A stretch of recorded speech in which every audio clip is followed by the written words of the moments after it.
Hello friends, ஹானரில் புதுசாக ஒரு மொபைல் ஃபோன் லான்ச் ஆயிருக்குங்க. Honor X9B.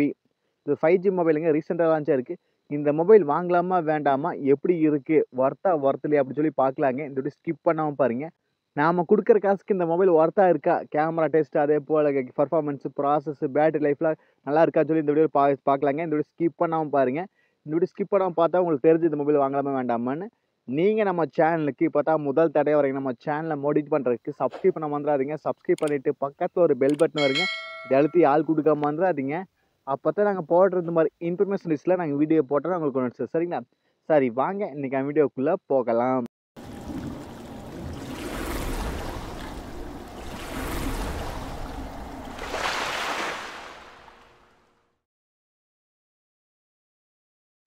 ஹானர் X9B இது ஒரு 5G மொபைலுங்க.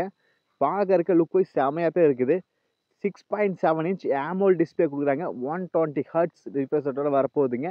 பீக் பிரைட்னஸ் வந்து 1200 கொடுக்குறாங்க. இதில் டிஸ்பிளே வந்து 1.5K ரெசல்யூஷனில் கொடுக்கறனால நல்ல இமேஜ் குவாலிட்டி நல்லா பெட்டராகவே இருக்குங்க மற்ற மொபைலை கம்பேர் பண்ணும்போது. கூடவே இந்த மொபைலில் ஹை ப்ரொடெக்ஷன் நல்லா ஹெவியாக கொடுக்குது. ரொம்ப டிம்மாக வந்து குறைக்கிற சக்தியும் கூட இருக்குது இந்த மொபைலுக்கு. அவ்வளோ சக்தி வாய்ந்ததாக இருக்குது. அதே SGS சர்டிஃபிகேட் கொடுத்துக்கிறாங்க. அடுத்து கூடவே 108 எம்பிக்கான பிரைமரி கேமரா கொடுத்துக்கிறாங்க. அப்புறம் 5 எம்பிக்கான அல்ட்ரா வைட் கொடுக்குறாங்க. கேமரா குவாலிட்டி இன்னும் பெட்டராக எதிர்பார்த்துருக்கலாங்க. கேமரா குவாலிட்டி இன்னும் இம்ப்ரூவ்மெண்ட் பண்ணுறதுக்கு அப்டேட் ஏதாவது விட்டு சேஞ்ச் பண்ணால் பரவாயில்லைங்க. செல்ஃபி கேமராவை 16 எம்பி கொடுக்குறாங்க. Battery massive battery 5800 mAh battery கொடுக்குறாங்க. ஒரு 2 நாளைக்கு 3 நாளைக்கு கூட சார்ஜ் கண்டிப்பாக நிற்கும். நீங்கள் நார்மல் யூசேஜ் பண்ணுறீங்கன்னா 3 நாள் கண்டிப்பாக சார்ஜ் நிற்குங்க.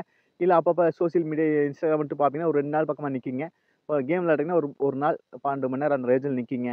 இது ஃபுல்ஃபில் பண்ண 35 வாட்டுக்கான ஃபாஸ்ட் சார்ஜ் கொடுக்குறாங்க. அவ்வளோ பேட்டரி கொடுத்து போட்டு நம்மளுக்கு ஃபாஸ்ட் சார்ஜ் வந்து கொஞ்சம் கம்மி பண்ணுறாங்க, பரவாயில்ல. 8GB ரேம் வேரியன்ட்டு, ஸ்டோரேஜ் வந்து 256GB இன்டர்னல் ஸ்டோரேஜோட இருக்கிற மொபைல் வந்து நம்மளுக்கு 24,000 அந்த ரேஞ்சில் வருதுங்க. நம்ம கேட்டால் டீசெண்டாக இருக்குது. ப்ராசஸ் கொஞ்சம் டல்லாக இருக்குது. இன்னும் கொஞ்சம் கம்மி பண்ணியிருக்கலாம். ஆஃபரில் 20,000க்கு வந்தால் பெட்டராக இருக்குன்னு நான் நினைக்கிறேன். 21,000க்கு வந்தால் கரெக்டாக இருக்குது. அடுத்தது இதோட ப்ராசஸ் ஸ்னாப்ட்ராகன் 6 Gen 1. இந்த ப்ராசஸ் கொஞ்சம் ஏவரேஜ். இந்த ப்ரைஸுக்கு இது ஓகேவாக தான் தெரியுது. ஏன்னா ஸ்னாப்ட்ராகன் 695 அந்த ரேஞ்சில் தான் இருக்குங்க ப்ராசஸ். அவ்வளோதான் இருக்குது. மற்றபடி ஒன்றும் கிடையாது. ப்ரைஸ் கொஞ்சம் ஹையாக இருக்கும்போது இந்த ப்ராசஸ் கொடுத்து கொஞ்சம் டல்லு தான். கடைசி ஸ்னாப்ட்ராகன் 7S Gen 2 கொடுத்துருந்தா நல்லா இருந்திருக்கு. இதோட வெயிட் வந்து 5800 mAh பேட்டரி கொடுத்தாலுமே வெயிட் வந்து 185 கிராம் மட்டும்தான், பரவாயில்ல. இது ஆண்ட்ராய்டு 30 ரன் ஆகுது. இதில் 5G சப்போர்ட் இருக்குது, NFC சப்போர்ட் இருக்குது, IR பிளாஸ்ட் இருக்குது. இது மாதிரி நிறைய ஃபியூச்சர்ஸ் இருக்குது. கூடவே இந்த மொபைலில் நம்மளுக்கு ப்ரொடெக்ஷன் அவங்களோட ஓன் ப்ரொடெக்ஷன் கொடுத்துக்கிறாங்க. அதாவது அவங்க கொடுத்துக்கிற கிளாஸ் ப்ரொடெக்ஷன் வந்து நல்லா டியூரபிலிட்டி அதிகமாகவே இருக்குன்னு சொல்லிக்கிறாங்க. நிறைய பேர் டெமோலேயே பார்த்துருப்பீங்க. வண்டி மேலே ஏறியிருந்தாலும் சரி, இல்லை மேலே நிற்கிற போட்டாலும் சரி, இல்லை மாடி ஃபர்ஸ்ட் ஃப்ளோர் நிற்கிற போட்டாலும் சரி, எதுவுமே ஆக மாட்டேங்குது. நீங்கள் ஏதாவது ரொம்ப அதிகமாக மொபைலை கீழே போடுறீங்க, டிஸ்பிளே உடைக்கிறீங்க அப்படின்னா தாராளமாக இந்த மொபைல் வாங்கலாம். பக்காவாக இருக்குது. நீங்கள் ஒரு நார்மல் யூசேஜாக இருந்தால் கண்டிப்பாக இந்த மொபைல் வாங்கலாம். 23,000 ஓரத்தில் 21,000 ஓரத்துக்கு கண்டிப்பாக இந்த மொபைல் வாங்கலாங்க. ஏன்னா ஹை ப்ரொடெக்ஷன் இருக்குது. டிஸ்பிளே நல்லாவே இருக்குது. 1.5K ரெசல்யூஷன் கொடுக்கறனால நல்லா இருக்குது. கேமரா ஒன்று சொல்ல மாட்டேன் நல்லா இருக்குதுன்னு, நல்லா இல்லை. பேட்ரி கெப்பாசிட்டி நல்லாவே இருக்குது. கூடவே ப்ராசஸ் கொஞ்சம் டீசெண்டாக இருக்குது. இவ்வளோதாங்க. அப்புறம் இந்த டிஸ்பிளே உடைக்கிற கிளாஸ் நல்லாவே இருக்குது. இந்த கிளாஸுக்காகவே நீங்கள் வாங்கலாம். அதே போல் நீங்கள் வந்து பேட்டரிக்காகவே இந்த மொபைல் வாங்கலாம்.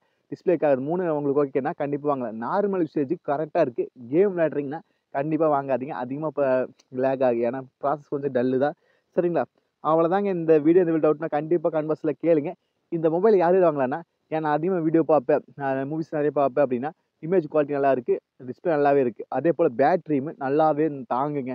5000 mAh பேட்டரி கொடுக்கறனால நல்லாவே இருக்குது. 5800 நல்லாவே இருக்குது. அப்புறம் இதோட டியூரபிலிட்டி, அதாவது கிளாஸ் கீழே உடைய மாட்டேங்குது. அதுக்கு கல்லெல்லாம் போடக்கூடாது. நல்லாவே ஒர்க் ஆகுது. சரிங்களா? அவ்வளோதாங்க. இந்த வீடியோ டவுட்னா கண்டிப்பாக கன்வர்ஸில் கேளுங்க. நீங்கள் நம்ம சேனலுக்கு இப்போ தான் முதல் தடவை வரீங்க, நம்ம சேனலை மோடிட் பண்ணுறதுக்கு சப்ஸ்கிரைப் பண்ண மறந்துடாதீங்க. சப்ஸ்கிரைப் பண்ணிவிட்டு பக்கத்தில் ஒரு பெல் பட்டன் வருங்க, அதை அழுத்தி ஆள் கொடுக்க மறந்துடாதீங்க. மீண்டும் ஒரு நல்ல பதிவு சந்திப்போம் நண்பர்களே. Bye, take care.